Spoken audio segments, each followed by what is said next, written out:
What up, what up, what up, world? It's your boy Jaystar back again with the Saturday wildcard slate, man. Oh my god. Can't believe it's playoffs already, y'all. So we gotta get into this and figure out how we gonna win this, man. Win this week for real, win some big money. So let's get into this as we always do. We got the first game here. Kind of gonna go over each game the way I kind of go over showdowns with going over the defensive schemes of each team so that way we kind of know how to attack these with the best players. So we got the Seahawks playing a 4-3 zone style defense. And the 49ers play the same type of style defense with the 4-3 and a zone 2 as well. So both of these teams are very familiar with this type of style of defense. You want to kind of be able to establish some type of run game period on one of these defenses to be able to set up some type of deep shots, to your big play receivers or I would say whoever has the best matchup really. But since this is a zone defense, I'm going to have to go through, let me see how I want to do this. Okay, I'm first going to go just over what these teams are giving up right now. I kind of skewed my notes to what's been happening from like week 11 to about week 17. I didn't really include week 18 because I knew some of these teams didn't really play, anybody or like the teams didn't play as hard. So I didn't want to put week 18 in there. But I got week 17 and looks like from those weeks on, it looks like the Seahawks at quarterback been giving about 15 points to the quarterback position. At running back, 33.6 points. At wide receiver, 22.7 points. At tight end, 14.9 points. And defense, about 6.4 points.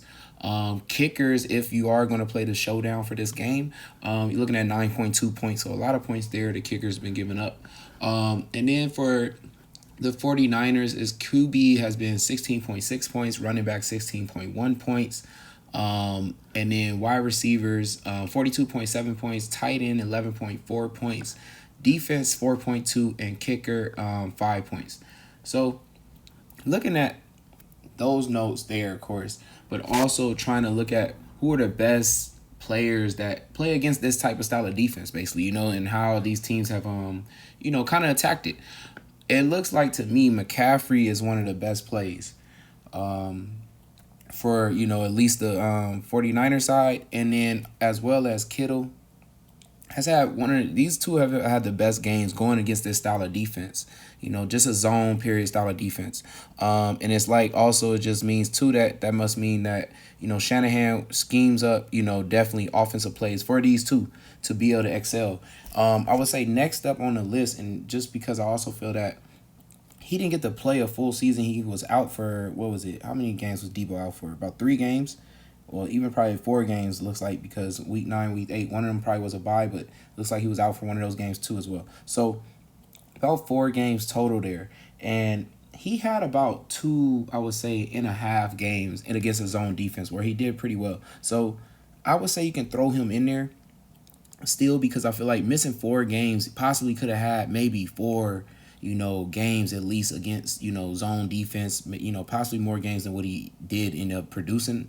But, and we do know Shanahan does scheme up a lot of plays for Samuel. I also do think, though, I am going to be a little bit cautious on my Debo plays just because he is still returning from an injury. The team has played really well even without him. So, he could be like on a snap count still, even though I know it's playoffs and it's winner go home type of situation. I do know they could still, they could beat the Seahawks with Kittle and McCaffrey. They've done it already, so it's nothing really new. And even the one game I believe Debo played the last time wasn't a great game, but they killed them, with very little production from Debo. So it's not like it's impossible for them to get it done with little production from Debo. So, yeah, like I said, I will take shots on him, though, because I do know Shanahan does like scheming up plays for Samuel. When I looked at Ayuk and things like that, nobody else really did well against that type of style of defense on the rest of the team there. But if you want to take some shots still at Ayuk, you can. But the best plays, like I said, will go in order from McCaffrey, Kittle, then probably Debo. And I don't mind rocking Brock Purdy too as well with one of those players, or 2 of those players, whichever way you want to do that. And then on the other side here, we're looking at Kenneth Walker is in a good spot to me. I mean, I know it says 16 points, But 16 points for 5,900 is decent points. That's like a floor for a lot of people. And possibly he could, even do better. He's been on fire the last 3 games, as you see right here, going for over 100 yards, basically the last 3 games, which is crazy. And didn't get a touchdown on either one of those games, but possibly, if he gets a touchdown in this game, you're looking at probably 21 to 22 points, fantasy. So definitely like that play there. I believe Lockett is the best play going against his own style defense. He's been the most productive receiver option. And then besides that, it's been Fant. But we have seen, who's come into play. I would say Parkinson has been playing pretty decent as of lately. So taking a shot maybe there, could do something different there with that. But, like I said, it has been Fant, Lockett, Kenneth Walker has been the best 3 plays. If you want to take a shot on Metcalf, it hasn't been many games that he's done well against this type of style of defense. But who knows? He could come up big in the playoffs or something like that. But definitely these 3 right here probably the best plays. You want to toss in Geno with them 3, definitely can go ahead and do that. Let's get on to the next game here. We have the Chargers and the Jaguars. So on this game here, we have 2 3-4 style defense. The only thing is Chargers run a little bit more man in their 3-4 style. Jaguars run a little bit more zone. So looking through, each team, what they're giving up at if each position, we got the Chargers giving up 15 points to quarterback, running back 21 points, wide receiver 26.5, tight end 12.2 points. Defense 5.3 points, and if you are doing a showdown, kicker is 7 points. So the Jaguars here are giving up 19 points to quarterback, 23 points to running back, wide receiver 30 points, tight end 16.9 points, and then defense 3.7. And once again, if you're doing a showdown, 9.3 points to kickers. So looking through these weapons and options like that, it was hard for the Chargers because we got a lot of players that's been injured throughout the whole season. So I feel like these numbers are pretty low for going against a zone style defense. For the players that's been out, basically, like the Keenan Allens, the Mike Williams, they've been out a lot of games. So it really hurts for their numbers, I feel like, because they possibly could be, very, very high. I definitely feel like for Keenan Allen, because I know he's a pretty good player in zone style defenses. So to me over here, definitely, Herbert's going to be in play. Eckler is the number 1 play against a zone style defense. He's produced the most great games against his own style defense. Next up after that was actually, it's kind of funny here, but it's Parham. He's gotten like at least to what I want to say, like 8-9 points, something like that. So for 2,700, that's a good amount of points. He's done really good. I feel like he possibly could get an end zone touchdown in this game if he just gets enough targets. And then let me see. After that, it's a lot of like the rest of the players are kind of all tied with the same amount of games that they've done well. So you can literally take any shots at any one of them if you want to. Like I said, Keenan Allen to me is just one of the best plays. I feel like if he was there healthy more games this season, he would have had more games. Like, what I want to say, which games were there were the zone defense that they played? I would say the Cardinals was one of them. He did decent. What was it? The Colts and the Denver Broncos. I feel like it would have been more games like the Colts and the Denver Broncos games for him, but because he was hurt, we can't get it. But so I would say he probably be my first play after these 3 plays or whatever right there. And then I would definitely, you can take shots at Mike Williams. I think like I said, they're all the same amount of good games against that style of defense. So you could take shots at Mike Williams. You could take shots at Palmer too as well here for, 5,300 right there. So you could take shots at all of them, but the best ones was take all 3 of the receivers out of there. And it's these 2 right here to go along with Herbert. But like I said, if you want to toss in any one of the other 3s in that stack, you go ahead and do it. Or you can take out Parham if you want and toss in Everett. Like I said, he goes along with Keenan Allen, Mike Williams, and Palmer, all being the same amount of games against his own style defense. So then we go to the other side of this game. We got Trevor Lawrence. Of course you're going to toss him in. ETN, I believe, let's see, where was he at? So he's tied here, but let me take him out there for a second because the best play by far was Kirk. Had the most production games against man-style defense, and it made sense. His route running is very crisp. So he can definitely get open against a man defense. And then it was Marvin Jones Jr. So very value play right there. He's played one of the best games, one of the most production games against the zone style defense. Against a man style defense. And then after that, there's a tie for Zay Jones, ETN, and Ingram. All are tied. So, you can toss in, let's go, ETN, Zay Jones, and Ingram there. So those are all the plays that, go along after, I would say, you get, you mix up your stacks with Kirk, Marvin Jones. You want to toss in the other little three, players there. You toss them in too as well. But the best two was these two right here. So after that, man, just looking at how would I want to build a lineup.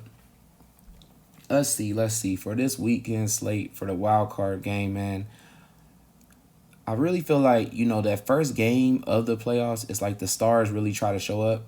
So I'm trying to really get, really veteran players because I really feel that, they try to set the tone, because you don't know for sure if the role players are going to be ready. Maybe down the line they get going, maybe one of the games later on in the, second or third round, something like that. They get going, but, you want the star person needs to come in and just show up. So trying to look at the easiest matchup to me, I think I need to have Eckler. He just had too many games from what I've seen against a zone style defense, playing too well. So then, like I said, I kind of want to take one of these lower running backs. I love McCaffrey, but it's just that 16 points Kenneth Walker seems very easy, like, for him to get to. I think he can get there, like, really easy. So kind of want an easy, shot play right there. To go along with Trevor Lawrence, I'm going to take Kirk, of course, since he had most of the production games against a man-style defense. And I'm going to go ahead and get some value here and take Marvin Jones Jr. I think, let me see where I want to go from here, because I think at tight end, I want Kittle. Definitely think I want Kittle, just because if I'm not going to get McCaffrey so far, at least in this lineup, we'll see if we really get there at the end here. But if I'm not going to get him, then I got to get the next highest production player there. And then after that, Lockett had some of the most production games, like, produced the best against, the zone. And I feel like I got to run back something here other than just the running back. I feel like if the running back is doing what he's doing, getting it done, it's going to set up some type of receiving option, out deep in the field, and I feel like it'll be Lockett. It'll be Lockett, definitely. I feel like Geno's going to sling that thing, and, and he's going to get probably a touchdown to Lockett at least for 100-something yards. I feel like he can possibly get that done because the 49ers giving up a lot of fantasy points anyways to receivers, 42.7 in the last 7 weeks or whatever that was that I calculated. Just too many points, I feel like, to not get somebody. And then, let's see, for defense here, oh, man.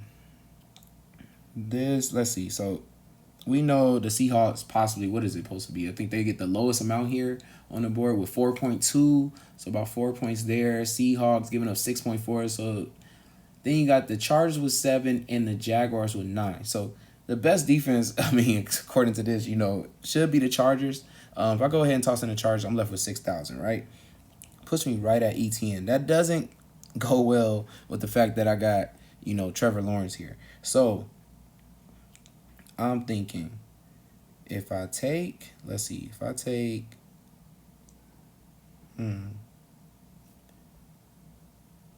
Chargers was the next highest one, right? With the 7, or my bad, it was the Seahawks. But third place would be the Chargers. So I'm going to just go ahead and take the Jaguars defense here at home. Possibly I feel like they do something. I think I want ETN because that was, how many points was that again? 21.4 points. I believe he's another person that's been running pretty good. The last game, they didn't even run a lot at all, really. And then it was a really good team against the run. The 3 games before that, he ran really well. I can definitely see him doing something like that. He's been getting about 3 targets a game. I like that. So definitely to go along with Trevor Lawrence here, leaving about $400 on the table because, I'm not going to close it out with a defense going against my quarterback.